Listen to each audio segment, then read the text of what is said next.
Buying a home is the biggest financial decision of your life. And there are some things during the process that could cost you a ton of money and make the dream of home ownership an absolute nightmare. And that's what we're going to talk about in this video. What are the biggest regrets that homeowners have? I'm going to share with you the things you need to be aware of before you buy, as well as make sure you're not rushing into the decision to just buy any house. I want to make sure you are fully informed about these things so you don't make a bad decision and feel the regret that some are feeling right now. And the last one is going to be something that I talk to every one of my buyers about. And I think it could be one of the most important, so don't miss it. I'm Shawn Shackelton, your Reese for all things real estate here in the Scottsdale and Phoenix market. Now, the number one regret that I hear from homeowners is they feel they overpaid for their house. Now, with the market we have just come out of, it is completely understandable to have this feeling. And I really believe that this whole regret comes from the feeling that we are headed towards a crash or that prices are going to start coming down, which again, I completely understand because the last 4 years when it comes to home prices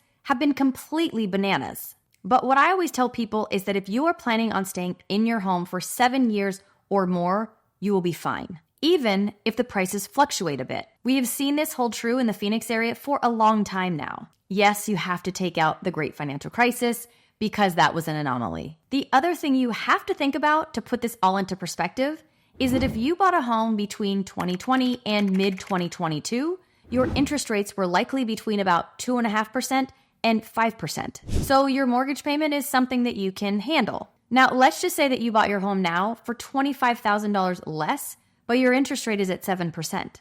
It would be more money for you in the long run. So although I understand that prices on the homes rose drastically in a short period of time, you have to keep into perspective what your overall cost is. And whatever you do, once you buy and you're closed on your home, do not continuously check what your value is on Redfin or Zillow. It's going to go up and down over time, and that's normal. The reality is, if you don't plan on moving and you can afford your mortgage, just go on and live your life. Another regret when it comes to moving to the Phoenix Scottsdale area is underestimating the cost of utilities. Now, this really applies to your electric bill in the summertime when your air conditioning is running 24/7. And you will hear some people tell you, never buy a 2-story house. Your AC bill is going to be astronomical. Well, that is not 100% true. You do, however, need to know that your utility bill, really your electric bill in the summertime, is going to range anywhere from about $300 to over $700 a month.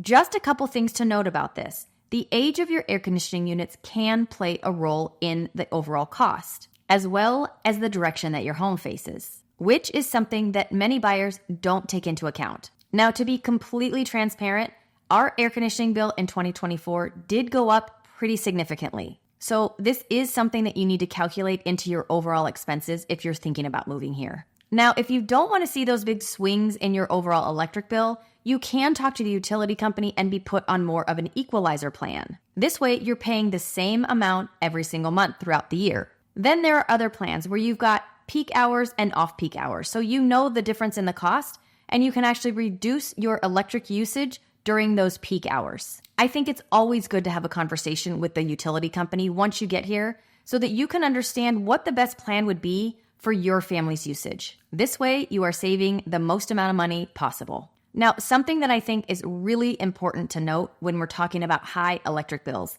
because when people move to the Valley of the Sun, they immediately start thinking, well, solar is going to be my answer. And I have to say that I wish solar was a better option. I have seen people pay a huge number to put solar on their house only to still have a solar payment and an electric bill.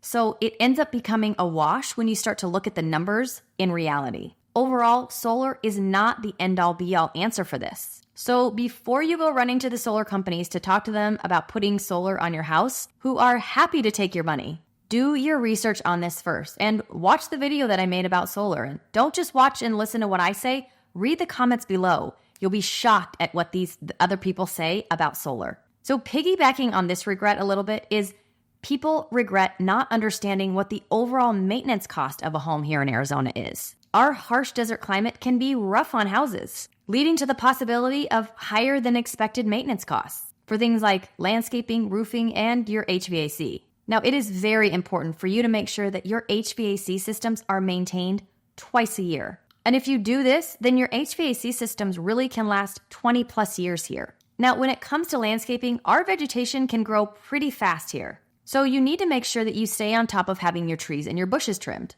And doing this not only makes your yard look nicer, it can also protect things from being damaged. If you don't trim your trees before our monsoon season, and the trees happen to be close to or touching your roof, during those winds, those tree limbs can dislodge or displace roof tiles, which can then leave your roof exposed to the elements, which can then lead to roof leaks. During those same winds, branches and whole trees for that matter can get blown over and do more damage to homes or anything else that's in their way when they're falling. Now, as a whole, the majority of the landscaping that is needed for yards here in Arizona is pretty minimal, but it's a lot of trimming and a lot of cleanup and just keeping things tidy. It is just an ongoing job. But if you leave things alone for too long, it then becomes a big job. Something else that is often not thought about is exterior painting as a maintenance need. Because of our sun, homes need to be painted about every 7 years, and some might need it sooner. The painting will actually help protect the outside of the house. Now, it's normal for the exterior of a stucco home to have hairline cracks in it. And when the home is painted, those cracks are taken care of. But if you leave some of these things for too long, they become bigger issues. Another big regret I hear about is compromising on space.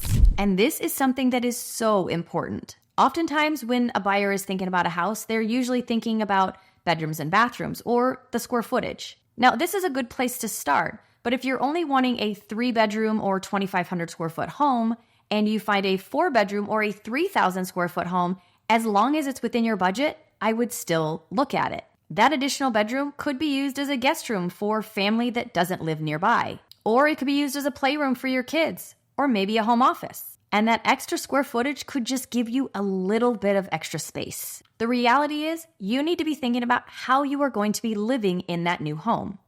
Does your current furniture fit? What is your lifestyle? Do you need a guest room or a home office?